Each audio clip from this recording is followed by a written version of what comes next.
Okay, so ISO project number 2, just a quick unboxing. I built a drift car ages ago, but nothing like this. It was only a plastic kit. So let's unbox this thing because it looks pretty impressive, at least from the photos I've seen. So let's have a look what's in it. Wow. Okay. So what we've got a bag full of smaller bags, and another bag full of smaller bags, and a third bag full of smaller bags. And have a look what we've got here. Nice matte carbon fibre chassis. Looks pretty schmick. Very nice. Super stiff. So this would be good to have a crack at that. Let's have a look. The manual.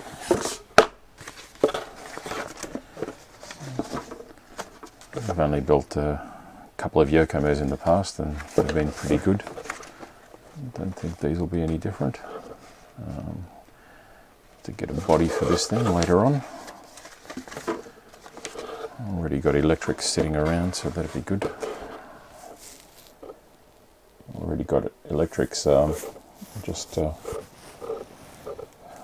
ready to go, I think. Might have to get a couple of bits. But yeah, looks pretty good. Yeah, now let's put it out of the way and do a proper unboxing. One bag at a time. Let's start off with the smaller bag first.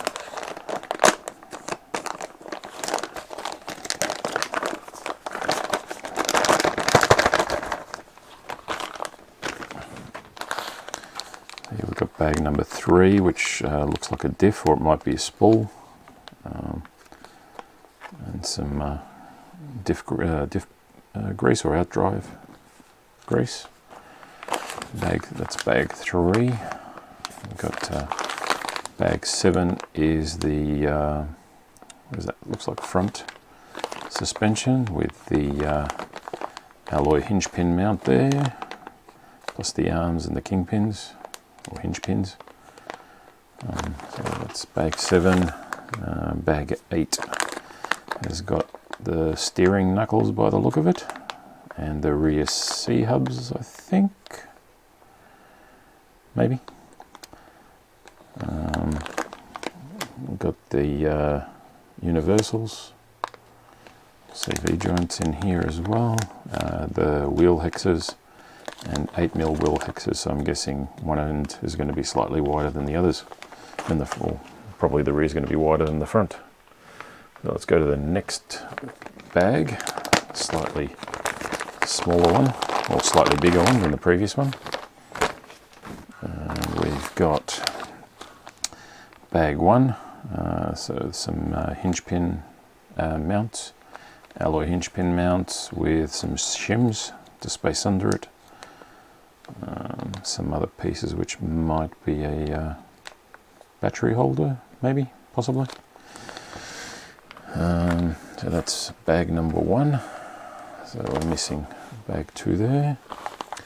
Then we've got bag 6 here, which has got the front and rear bulkheads, or the front and rear shock towers, all aluminium machined, and that's some incredible machining in there. So that's bag number 6. So then we've got the biggest bag out of the whole bunch. So let's see what this one's all about.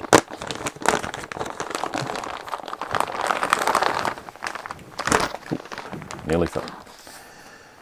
So we've got bag 10 has the shocks, 4 shocks and spring sets.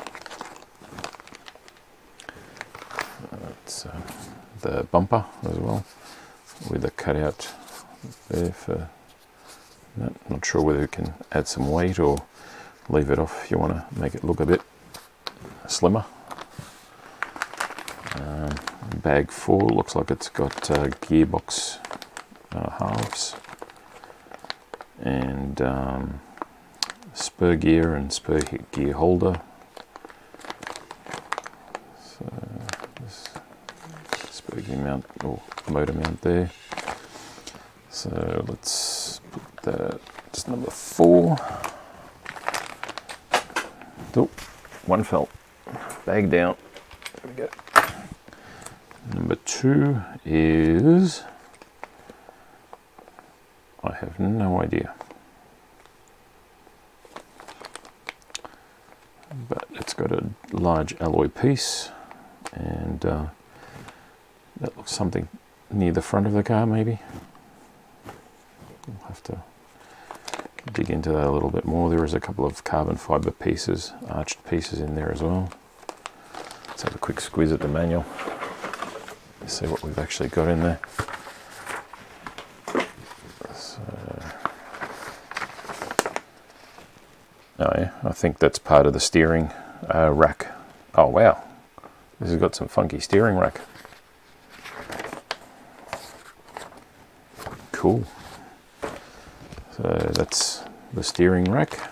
So let's move that off there. So 2, 3, 4, 5, 6, 7, 8. So bag 10 will go down here somewhere. Bag 12, which we've seen before. Bag 9, rear arms by the look of it. And the hinge pin mount. It's got very wide hinge pin mounts, or hinge pin blocks. So that's quite impressive. So 9. And here we got bag 11, which looks like it's the aero bits. So you got some diffuser, rear diffuser, another bit of the rear diffuser by the look of it, body posts, and front bumper. So that's bag 11. Let's go this way. Oh, there's no bag 5. Interesting.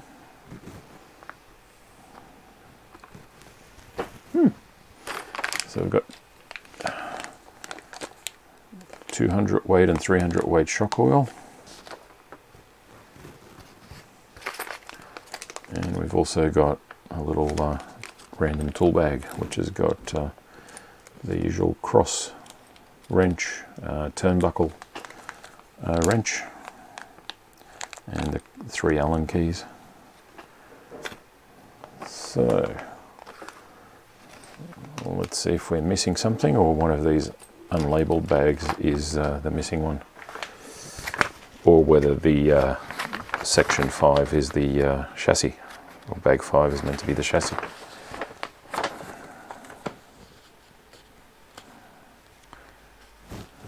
Bag 4.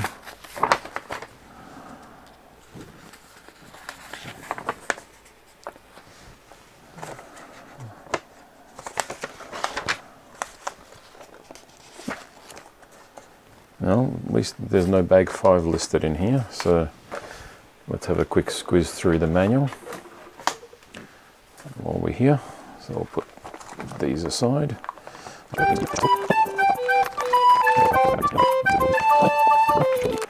Tools away.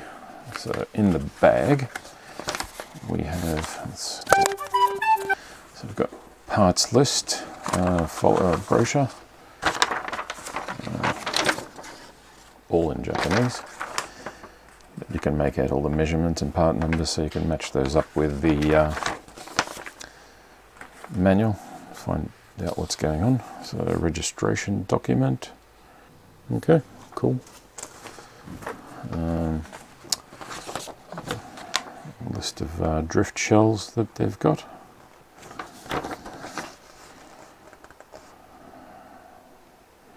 Wonder if these come as pre-painted, or you've got to paint them yourself.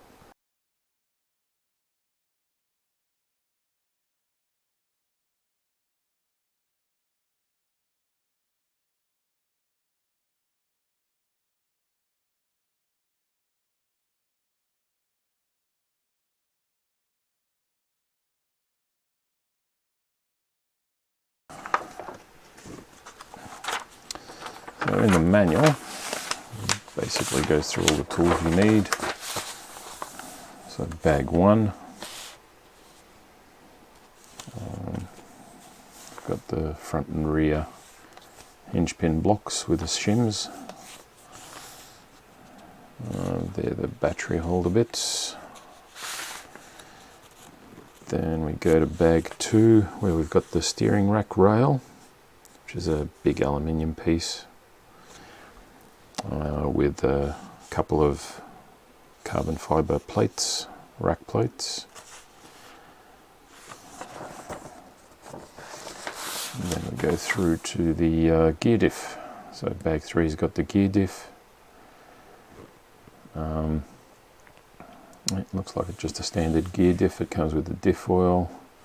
I don't think I noticed what that diff oil was, but let's see what it's got written on here. It looks like 10,000 weight. Seems very light. But what the hell do I know about drift setup? So there we go, some grease instructions. Here we've got the gearbox assembly. We've got the 2 bulkheads, all the gears inside. It looks a bit like a 2-wheel drive off-road gearbox laid down one. Probably makes sense with the way it's mounted in the car in the end. We've got the motor plate, so that's bag 4 there. Bag 4 continues over the page. So we've got the motor plate mounted onto the gearbox, motor mounted onto the motor plate, spur, pinion. It looks like it comes with a 20-tooth pinion and a 84-tooth spur out of the box. It looks like it's got a nice little fan mount as well. Bolts onto the motor plate and heatsink, combination motor plate heatsink, and you can bolt your fan to that. So bag 6 then moves on to, oops, have a look at what that was. Bag 6, yeah, so that's bag 6 continued. Now we've got the steering servo, servo mount, servo mounts there, steering link. We've got the steering rack, the front there with a servo behind it. Another piece of the bulkhead there, front bulkhead. Steering links, still on bag 6. We've got the upper holder or upper holder. What is that for? That goes across the top of the servo mount. I guess we'll find out what that's for later on.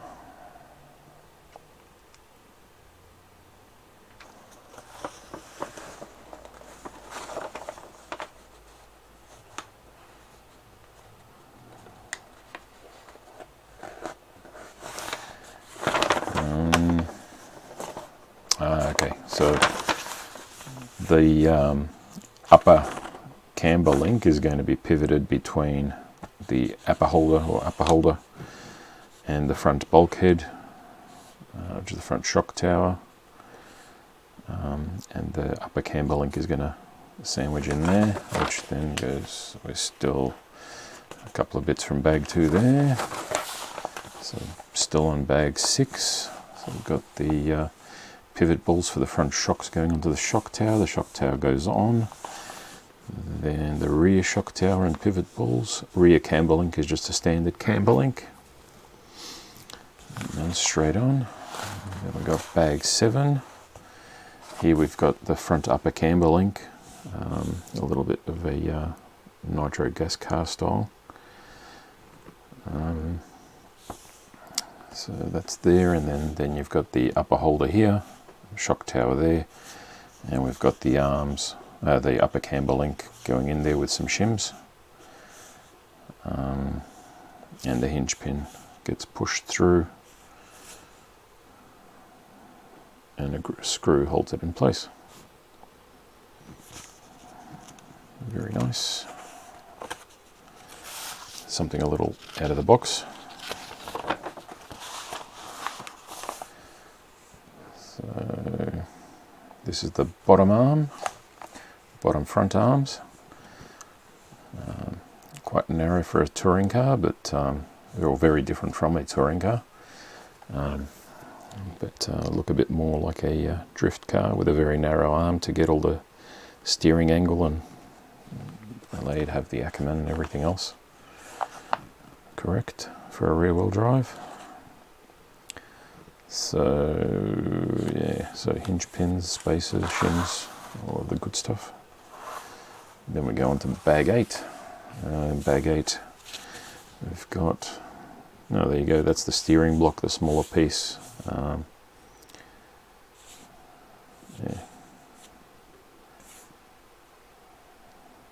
Okay, so those. Okay, there's a note here about paying attention to the direction, and we've got the front hex is going to be the longer one, the 8mm. There you go. The rear is going to have a slightly narrower hex, and I'm guessing the rest of the rear is going to be a bit wider anyway, so, or maybe not. Again, so we go to bag 9. That's got the rear arms, rear hinge pin mounts, there's the rear hubs, and yeah, universal. They look like they come pre-assembled. I'm not sure how well assembled they are, but we'll go through, remove those, and lubricate them all, and get it all in there nice and smooth. Make sure the grub screw is in nice and tight. Maybe Loctiter in, unless it says not to. And there's the hinge pin mount. It's got the little insert so you can vary the position in and out, or up and down, I'm guessing. Maybe not up and down, but in and out. So a few leftovers from bag 7 getting used here. We'll go to bag 10, which was the shocks. So build all the shocks up. Mount them to the car, or to the chassis. Go to bag 11, there's a little fix. So get instructions on page 22, which is the next page. Remaining parts from bag 11 are used on page 22 by the look of it. Let's have a look in a second. So here we got the front bumper, upper and lower sections, body mounts. Here we've got the, okay, so we've got 2 diffuser options. So we've got a small and a large with some side bits. I'm going to have to go the large, surely. Now, let's see what fits on there. Looks pretty funky either, the large one. Looks almost like a batarang. Okay, so next step, upper deck, bag 12. And we mount electronics, ESC there.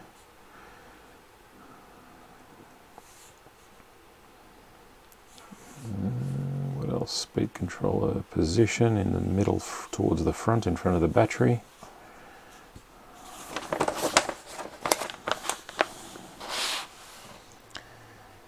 Battery holder, short size, 1.2.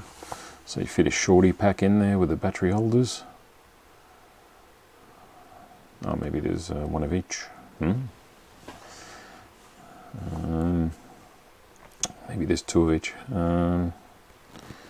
Let's have a look. We've got, that just goes in, the upper deck mounts in there, so position 22. We've got a couple of extra bits from here. Here we go. So the M2x4 and the adapter pin. So I'm guessing that's what these two bits are, and that's where they go. Holding in the upper deck at the back. The way that looks, I think if you unscrew those, you should be able to pivot up the upper deck to get it out of the way to do work on the electronics, or mount the electronics, or make any changes you need to.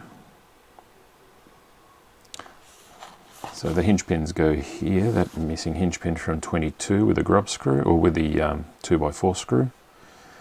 The way that looks, it looks like you can put the hinge pin in, it gets locked in, and then you can undo the two screws on the top of the front of the upper deck, and you can hinge the whole upper deck out of the way, so you can work on the electronics and get access to them quite easily. That's a nice way to do it. You wouldn't see that on a RC touring car. You need all the strength you can get on some tracks, although most of the tracks here in Australia you wouldn't need that much grip, but yeah, interesting. Here we've got the tyre parts. There are no tyres and wheels that come with this, so wheels and tyres not included, purchased separately. There you go. So the way that looks like it's all a three-piece wheel. So we've got the inner rim, spacer, and then the actual tyre, or the plastic tyre. Infusion hole, is that where you glue it? Yeah, there you go. So just put a dot of glue there. What happens if you want to change them? Interesting. Just throw it out. Yeah. Put the wheel nuts on. And there you go. Yeah, so you get the option. Looks, oh no, the long battery. Yeah, no, looks like you get the option for both battery holders, a long battery or a shorty. That's good. Yeah. Alright, so we've got a setup sheet.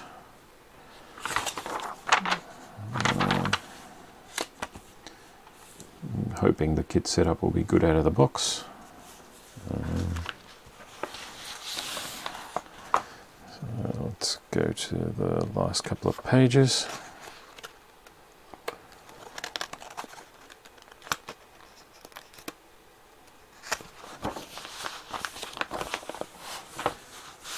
So this is just an exploded diagram showing most of the bits that bolt onto the lower chassis.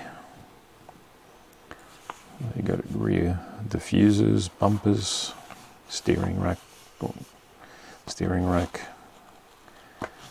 servos, hinge pin blocks, arms. And the second page of the exploded diagram, we've got the gearbox, battery holder, upper arms, upper camber links and shocks and so on. And we've got a gear chart. So 84 and 20, what does that give us? 84 and 20 gives us a 10.920 for the ratio.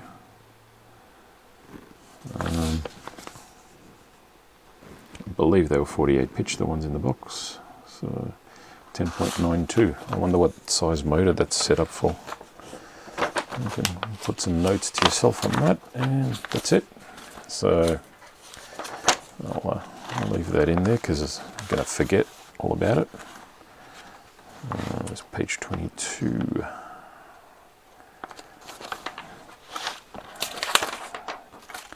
we go.